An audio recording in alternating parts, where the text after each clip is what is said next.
Just when we thought United spending must be done this summer, we get another absolute bomb, and from a very unlikely source. I'm back, baby. Surely if United didn't have the money to spend, then we wouldn't even inquire about Baleba, right? Right? It makes complete sense that Brighton would want to keep hold of Baleba for at least another season, as right now it's the cheapest he's going to be, and both teams, United and Brighton, they know that. After all, Carlos Baleba is still very young, very inexperienced. He's only played 61 games for Brighton so far, and he didn't play much for Lille before he got that move to Brighton in the first place. Next summer, teams will be fighting tooth and nail to get him.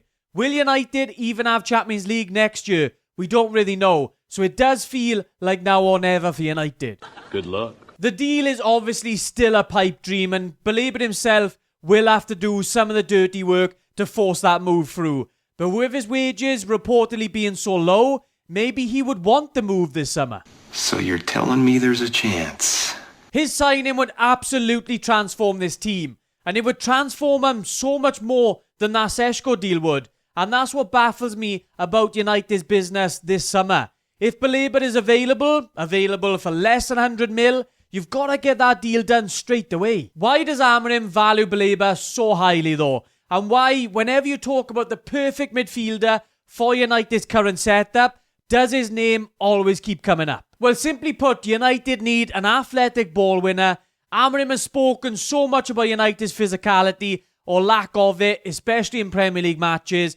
And obviously during our pre-season tour, he's spoken about it in particular reference to the midfield as well. And you want physical? Well, Baleba gives you that. He has a burst of acceleration, he can maintain it over long distances, and he's also a true ball winner. Decent enough in the air, but nothing fantastic.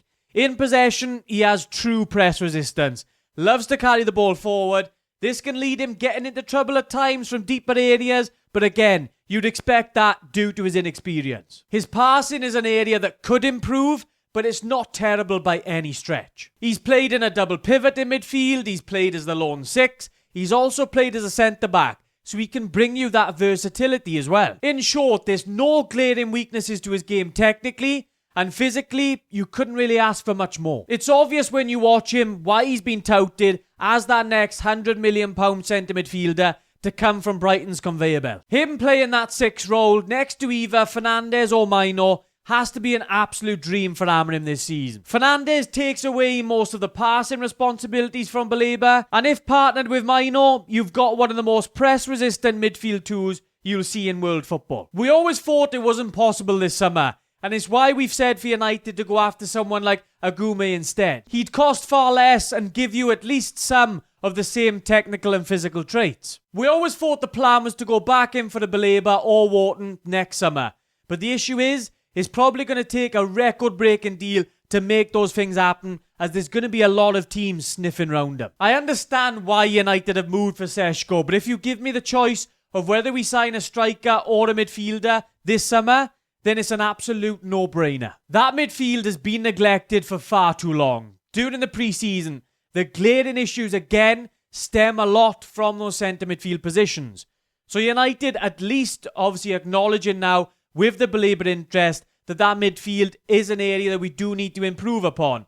This deal, yes, it is far-fetched, but at least with United looking at him, we're acknowledging now that we do need improvements in the middle of the park. Finally! And that's the one thing I'm going to really be taking away from the last couple of days, because even though we have obviously focused very, very much on the attacking position so far, and it does still look as if that Seshko deal is going to get done. How much money United have after that, we don't know. We still need to get those sales done. That's been the most frustrating thing about this summer transfer window. We complained after we obviously didn't get the Champions League spot, how much that would affect our transfer business, but it doesn't seem as if it's affected it that much. But what really is affecting it is getting some of these players off the books. If we could have shipped, obviously, a Garnacho for 50 million, if we could have got 20, 30 million for Anthony, then you're looking at someone like Baleba and going, well, you've got the money already there for him. The trouble is now, where are United going to scrape the money from if we are going to really go and get Baleba? It doesn't look realistic in terms of what the player is. Absolute ideal situation. It's an absolute pipe dream. Don't want to get too excited just yet, but Again, United with the transfer business, they've got me acting like a heroin addict right now. I need my next fix. Let me know what you guys think about United's business so far down in the comments down below. As always, guys, drop a like if you enjoyed the video. Subscribe if you're new around here. I'll catch you in the next one.